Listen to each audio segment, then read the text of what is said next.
CapCut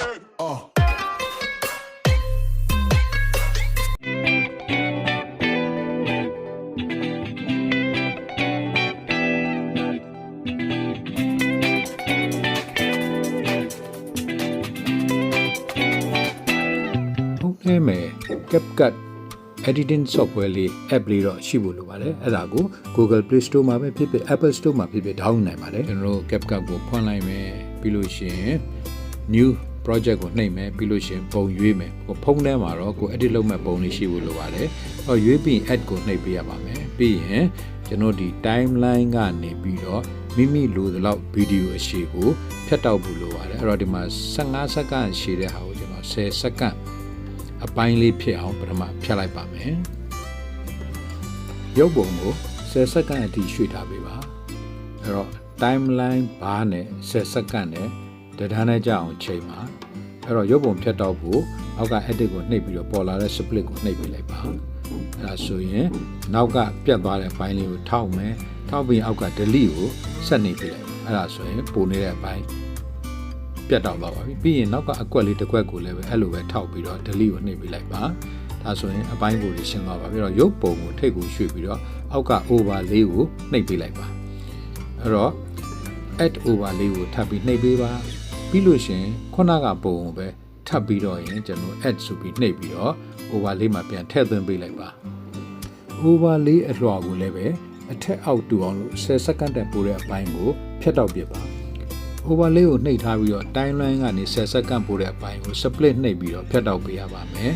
အဲ့တော့အဲ့ဒီအပိုင်းကိုပြန်ဖိမယ်ပြီးရင်အောက်က delete ကိုနှိပ်လိုက်ရင်ဒီပို့တဲ့10စက္ကန့်နဲ့ပို့တဲ့အပိုင်းလေးကတော့ပြတ်တောက်လို့သွားပါပြီအဲ့တော့ထိတ်ဆာကိုပြန်သွားမယ်ပြီးရင်အောက်က layer ကိုထောက်ပေးပါမယ်ပြီးလို့ရှိရင်ကျွန်တော် layer နှစ်ခုထားရတာဖြစ်တဲ့အတွက်အပေါ်နဲ့အောက်မှာအောက် layer ကိုကြတော့ကျွန်တော်နည်းနည်းလေးပုံရိပ်နည်းနည်းလေးကြီးပြီးတော့ထပ်ပေးဖို့လိုပါတယ်အောက် layer ကို select လုပ်ထားတော့ remove background ကိုနှိပ်ပေးလိုက်ပါဒီလိုဆိုရင်အောက် layer မှာရှိတဲ့ background ကိုဖယ်ရှားပေးနေပါပြီအောက်က over layer ကိုပြန်ထောက်ပေးပါမယ်ပြီးလို့ရှိရင်ကျွန်တော်ပုံရိပ်နှစ်ခုထပ်တာဖြစ်တဲ့အတွက်အောက်က background ဖြတ်ထားတဲ့ layer ကိုနည်းနည်းလေးငကိုပုံထက်မဆိုလောက်လေးကြီးပေးဖို့လိုပါတယ်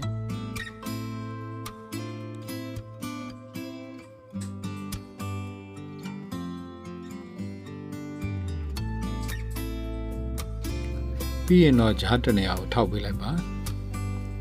အဲ့တော့ပေါ်လာတဲ့ effect ကိုထပ်နှိပ်ပေးလိုက်ပါအဲ့တော့ effect နှစ်မျိုးမှာ video effect ကိုထပ်ပြီးနှိပ်ပေးလိုက်ပါ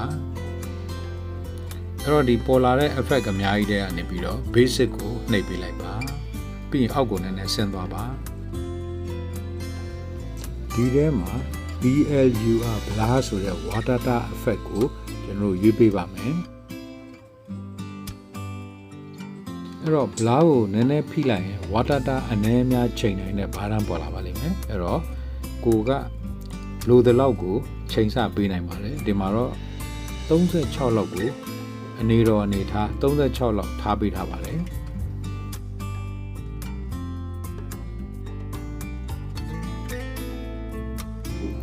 ဘလာ effect ကို10စက္ကန့်စာအပြည့်ဆွဲထားပေးပါ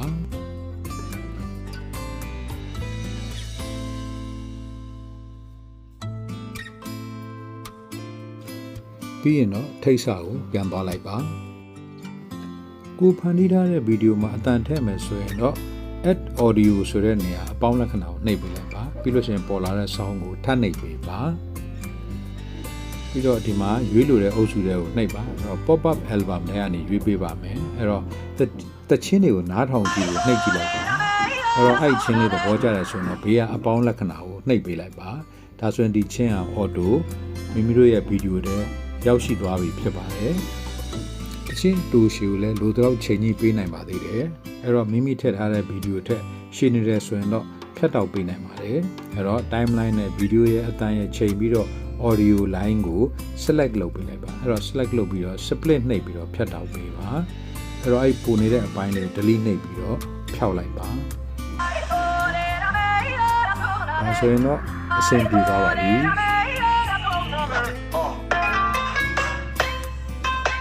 ကိုဖန်တီးထားတဲ့ဗီဒီယိုဖိုင်ထုတ်ဖို့အတွက်ကိုအပေါ်ကမြားနေအောင်နှိပ်ပေးလိုက်ပါအဲ့တော့100%ပြည့်ပြီးသွားပြီဆိုရင်တော့ပို့ကျင်တဲ့စီပို့လို့ရပါပြီ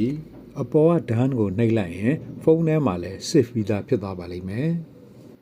ဒီလိုဆိုရင်တော့ background water တားလေးနဲ့ဗီဒီယိုလေးကောင်းကောင်းလေးတစ်ခုကိုရရှိလို့သွားပါပြီ